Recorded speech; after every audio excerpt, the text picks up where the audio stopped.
चलो बाळको આપણે ભણી રહ્યા છે ચેપ્ટર નંબર 2 પ્રથમ વિશ્વયુદ્ધ અને રશિયન ક્રાંતિ। ગયા લેક્ચરમાં આપણે ભણેલા પશ્ચિમ યુરોપના દેશો એશિયા અને આફ્રિકામાં જે સંસ્થાનવાદ સ્થાપવામાં આવેલા સામ્રાજ્યવાદી નીતિના જે ભોગ બનેલા એના વિશે માહિતી મેળવેલી। આગળનો સવાલ પણ એવો છે કે એશિયામાં સંસ્થાનવાદ વિશે માહિતી આપો। બાળકો પહેલા ફરી એક વખત સૂચના આપી દઉં છું, તમારે દરરોજનું જે ચાલે ને એક વખત તમારે હોમવર્કમાં લખવાનું રહેશે। ખ્યાલ આવ્યો? હોમવર્કનો ઇશ્યુ દિન પ્રતિદિન વધતો જાય છે, ખ્યાલ આવ્યો? એટલે તમને કીધું છે કે દરરોજ જે સવાલ ચાલે, જે મુદ્દો ચાલે એ તમારે હોમવર્કમાં એક વખત લખીને બતાવવાનું હોય છે। આ બાબત તમે કાળજી લેજો, ખ્યાલ આવ્યો? બાળકો એશિયામાં સંસ્થાનવાદ, બાળકો સંસ્થાનવાદ એટલે શું હું ફરી પાછું તમને એક વખત સમજાવી દઉં છું। તો બાળકો જે વર્ચસ્વ અને પ્રભુત્વ ભોગવતા હતા દેશો કે જે શક્તિશાળી હતા, દાખલા તરીકે બાળકો 6 દાયકાઓ સુધી પશ્ચિમ યુરોપમાં એક દેશનું વર્ચસ્વ ખૂબ વધારે હતું। ગયા મુદ્દામાં આપણે ભણ્યા એ કયો હતો? સ્પેન। ખ્યાલ આવ્યો? આપણને ખબર હતી કે પોર્ટુગલના જે રાજા હતા એ બિનવારસ મૃત્યુ પામ્યા, તો બાળકો લોહીના સંબંધે એ રાજ્ય પણ એ દેશ પણ પોતાના હસ્તક લઈ લીધું, એટલે સ્પેનનો દબદબો હતો, એનું વર્ચસ્વ હતું। એવી રીતના બાળકો સંસ્થાનવાદ એટલે શું? તો આજે શક્તિશાળી દેશો હતા એ જે બીજા દેશો પર પોતાના બંદરો, પોતાનું સંસ્થાન, પોતાનું વ્યાપારી મથક સ્થાપીને એના પર વર્ચસ્વ જમાવતા હતા, પોતાની સત્તા સ્થાપતા હતા, એને કહેવાય છે સંસ્થાનવાદ। જે આફ્રિકાના દેશોમાં થયું, પશ્ચિમ યુરોપના દેશોમાં થયું। હવે બાળકો આપણે ભણવાના છે એશિયામાં સંસ્થાનવાદ। બાળકો આ સમય દરમિયાન ઇંગ્લેન્ડે ભારતમાં પગદંડો જમાવ્યા પછી ભારતના પડોશી દેશો શ્રીલંકા, મ્યાનમાર, સિંગાપુર, મલાયામાં પણ સામ્રાજ્ય સ્થાપ્યું હતું। બાળકો આપણને ખબર છે બાળકો 1757 થી માંડીને પછીનો જે સમય હતો અંગ્રેજોનું વર્ચસ્વ દિન પ્રતિદિન ભારતમાં વધતું ગયું, એટલા માટે કહે છે કે ઇંગ્લેન્ડે ભારતમાં પગદંડો જમાવ્યા પછી, પગદંડો જમાવો એટલે બાળકો પોતાનું વર્ચસ્વ સ્થાપવું, પગદંડો જમાવ્યા પછી ભારતના પડોશી દેશો શ્રીલંકા, મ્યાનમાર, સિંગાપુર, મલાયામાં પણ સામ્રાજ્યવાદ સ્થાપ્યો। એટલે બાળકો ઇંગ્લેન્ડ ભારત પૂરતું સીમિત ન રહ્યું। ઇંગ્લેન્ડે ભારતનો બાળકો દક્ષિણમાં આવેલું જે શ્રીલંકા છે, ખ્યાલ આવ્યો? પછી મ્યાનમાર છે જેને આપણે બર્મા કહીએ છીએ, તો આવા દેશો પર પણ પોતાનું વર્ચસ્વ સ્થાપવા લાગ્યો અને પોતાનું સામ્રાજ્ય વધાવ્યું। ઇંગ્લેન્ડે આગળ વધી ચીનમાં પ્રવેશ કર્યો। હા બાળકો, કારણ કે આજે વિશ્વમાં 5 જુલાઈ 2020 આજે વિશ્વમાં જો સૌથી મહત્વનો મુદ્દો ચર્ચાસ્પદ હોય તો એ બાળકો કોણ છે? ચીન। ખ્યાલ આવ્યો? પણ આજની ચર્ચા નથી કરતા, કારણ કે આજની ચર્ચા ફ્યુચરમાં ક્યારે થશે। પણ ઇંગ્લેન્ડ આગળ વધી બાળકો શ્રીલંકા, મ્યાનમાર, સિંગાપુર, મલાયામાં વર્ચસ્વ સ્થાપ્યા બાદ ઇંગ્લેન્ડ આગળ વધ્યું ને ક્યાં ગયું? ચીનમાં પ્રવેશ કર્યો। પરંતુ અફીણના વ્યાપારને કારણે ઇંગ્લેન્ડ અને ચીન વચ્ચે યુદ્ધો થયા।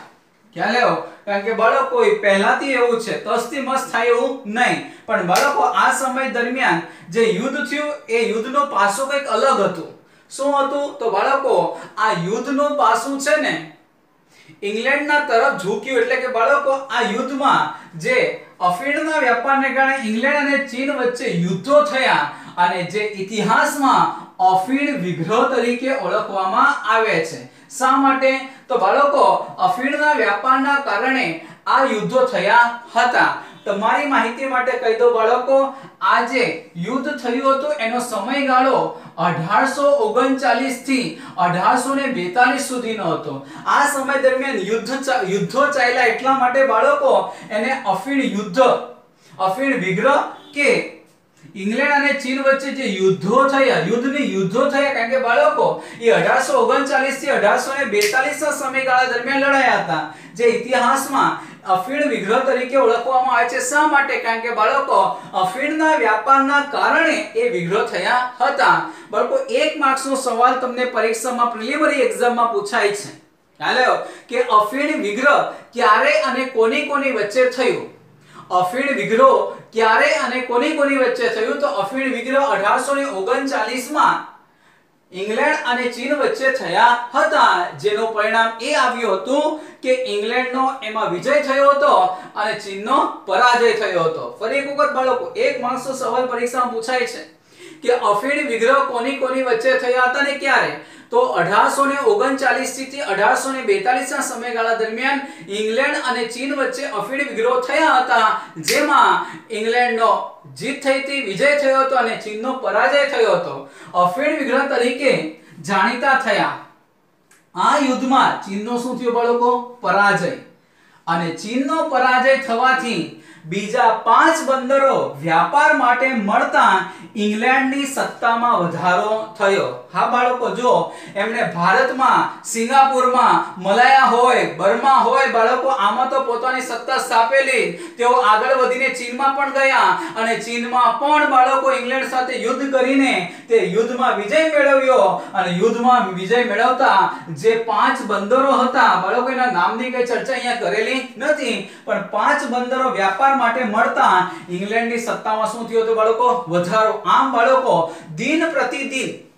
દિન પ્રતિદિન ઇંગ્લેન્ડ પોતાનું સામ્રાજ્ય વધારતું જતું હતું, કારણ કે બાળકો આ 5 બંદરો પણ ઇંગ્લેન્ડની સત્તા વર્ચસ્વ હેઠળ આવી ગયા. તો બાળકો, મળતા ઇંગ્લેન્ડની સત્તામાં વધારો થયો. ચીનની નબળાઈનો લાભ લઈ બાળકો, આમ ચીનનો જે પરાજય થયો ઇંગ્લેન્ડ સામે અને ચીનનો આ નબળાઈનો લાભ લઈને કોણ આવ્યું આગળ? જાપાન, રશિયા, જર્મની અને ફ્રાન્સ તેમજ બેલ્જિયમ અને અમેરિકાએ પણ વ્યાપારી અને રાજકીય અધિકારો મેળવ્યા હતા. ખ્યાલ આવ્યો? કારણ કે ઇંગ્લેન્ડે તો પોતાનું વર્ચસ્વ સ્થાપી દીધું, 5 બંદરો છે પોતાની સત્તા હેઠળ લાવી દીધા, પણ આ ચીન આટલું નબળું છે, આ નબળાઈનો લાભ બાકી કોણે લઈ લીધો? પછીથી જાપાને પણ લઈ લીધો. Russia, Germany, France, Belgium, America પણ વ્યાપારી અને રાજકીય અધિકારો મેળવ્યા હતા. બાળકો જુઓ, આપણે જે ચેપ્ટરનો અભ્યાસ કરી રહ્યા છે અને બાળકો જે મુદ્દા આવી રહ્યા છે જે આજની પરિસ્થિતિને બહુ ટેકલ કરે છે, તમે જોઈ શકો છો. આજે પણ બાળકો તમે જો, એક બાજુ ચીન છે અને એક બાજુ જાપાન પણ છે, રશિયા પણ છે, જર્મની પણ છે, ફ્રાન્સ પણ છે, જો કે બેલ્જિયમની ચર્ચા નથી થતી, અને અમેરિકા પણ છે. આમાં એક દેશ ઉમેરવા જેવો હોય તો આપણો ભારત છે. ખ્યાલ આવ્યો? કારણ કે બાળકો આજે 5 જુલાઈ 2020 ની ચર્ચા ની બાબતને સ્થાન આપીએ બાળકો, તો એક બાજુ ચીન છે અને બીજી બાજુ 18 દેશો એવા છે બાળકો, તેની વિરુદ્ધ બાળકો લડાઈનો, યુદ્ધનો મોરચો માંડેલો છે. ખ્યાલ આવ્યો? એટલે બાળકો હાલની પરિસ્થિતિ અને ઇતિહાસની પરિસ્થિતિને પણ આપણે ચર્ચાને ધ્યાનમાં લઈશું. તો બાળકો આમ ચીનની નબળાઈ ધ્યાનમાં લેતા Japan, Russia, Germany, France, Belgium અને અમેરિકાએ પણ વ્યાપારી અને રાજકીય અધિકારો ચીનમાં મેળવ્યા હતા. તો બાળકો આ રીતના એશિયામાં જે અલગ અલગ બંદરો હતા, અલગ અલગ વિસ્તારો હતા, ત્યાં પોતાના સંસ્થાનો સ્થાપતા ગયા આ શક્તિશાળી દેશો. પશ્ચિમ એશિયાના રણ વિસ્તારમાં વિપુલ પ્રમાણમાં નીકળતા ખનિજ તેલ યુરોપિયન પ્રજાઓને સંસ્થાનો સ્થાપવામાં આકર્ષ્યા હતા. બાળકો, તો પશ્ચિમ એશિયાના રણ વિસ્તારમાં વિપુલ પ્રમાણમાં નીકળતા ખનિજ તેલ યુરોપિયન પ્રજાઓને સંસ્થાનો સ્થાપવા આકર્ષ્યા હતા, કારણ કે બાળકો ખનિજ તેલ એટલે પુષ્કળ પ્રમાણમાં ખનિજ તેલના ભંડારો હતા, જે બાળકો એ સમયની ને આજની સમયની પણ તાતી જરૂરિયાત છે. ખ્યાલ આવ્યો? કારણ કે બાળકો આજે જે દેશ પાસે આ ખનિજ તેલના ભંડારો છે એ દેશ આજે સમૃદ્ધિના શિખરો સર કરી રહ્યું છે. કારણ કે બાળકો આજે દુનિયાની સૌથી મહત્વની અને તાતી જરૂરિયાત હોય તો એ ખનિજ તેલ છે.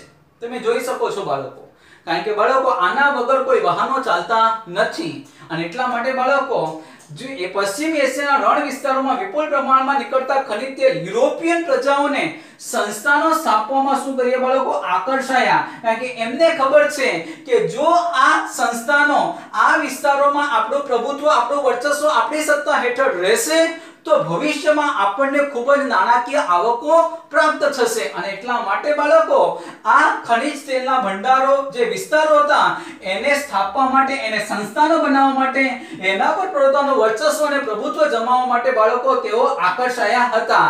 જેમાં બાળકો ઇંગ્લેન્ડ, જર્મની, રશિયા, અમેરિકાએ Iran, Iraq, Kuwait, Saudi Arabia અને બહેરીનમાં તેલ કંપનીઓ સ્થાપી અને પોતાના હિતો જાળવવાના પ્રયાસો કર્યા હતા. બાળકો એમને ખબર છે, કોને? પશ્ચિમી યુરોપના દેશોને, જેમ કે બાળકો જર્મની છે, ઇંગ્લેન્ડ છે, રશિયા છે, અમેરિકા છે. બાળકો એમને ખ્યાલ છે, જો આ ખનિજ તેલના ભંડારો આપણા સત્તા હેઠળ કે પ્રભુત્વ કે વર્ચસ્વ હેઠળ રહેશું તો ભવિષ્યમાં આપણને ભરપૂર લાભ થવાનો છે અને એટલા માટે બાળકો તેમણે Iran, Iraq, Kuwait, Saudi Arabia અને બહેરીનમાં તેલ કંપનીઓ સ્થાપી અને પોતાના હિતો જાળવવાના શું કર્યા બાળકો? પ્રયાસો કર્યા કે આપણું હિત ત્યાં જળવાઈ રહે એના માટે તેઓ સક્રિય બન્યા. ખ્યાલ આવ્યો? આજે બાળકો ખાલી ચર્ચા કરીએ તો ઈરાન, ખ્યાલ આવ્યો? ઈરાન બાળકો એટલું બધું ખનિજ તેલના ભંડારો છે ત્યાં કે વિશ્વને 25 થી 30% બાળકો ખનિજ તેલ માત્ર ઈરાન પ્રોવાઈડ કરે છે. એટલે વિચાર કરી શકો છો બાળકો કે ઈરાન કેટલું ખનિજ તેલનું પ્રોડક્શન કરતું હશે, એ ખનિજ તેલ કેટલું બાળકો પૃથ્વીના પેટાળમાંથી ત્યાં મળતું હશે. ખાલી બાળકો એક આંકડો છે કે જે વર્લ્ડ કક્ષાએ બાળકો જે ખનિજ તેલ આપણને મળે છે એમાંથી 25 to 13% બાળકો ખનિજ તેલ ઈરાન પ્રોવાઈડ કરે છે. ખ્યાલ આવ્યો? આ માહિતી બાળકો હમણાં જ બહાર આવેલી.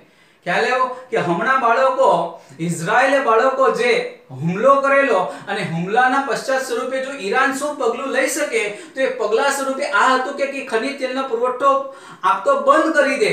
પણ બાળકો આવું થયું નથી. એટલા પરથી હું તમને કહું છું કે ઈરાનમાં બાળકો પુષ્કળ ખનિજ તેલના ભંડારો આવેલા છે. તો બાળકો આ રીતના એશિયાના કેટલાક દેશોમાં બાળકો પશ્ચિમ યુરોપના દેશોએ પોતાના સંસ્થાનો સ્થાપ્યા અને બાળકો વર્ચસ્વ વધાર્યું. તો બાળકો આજે તમારે આટલો મુદ્દો ચાલ્યો છે એ હોમવર્કમાં તમારે બાળકો આ લખવાનું રહેશે.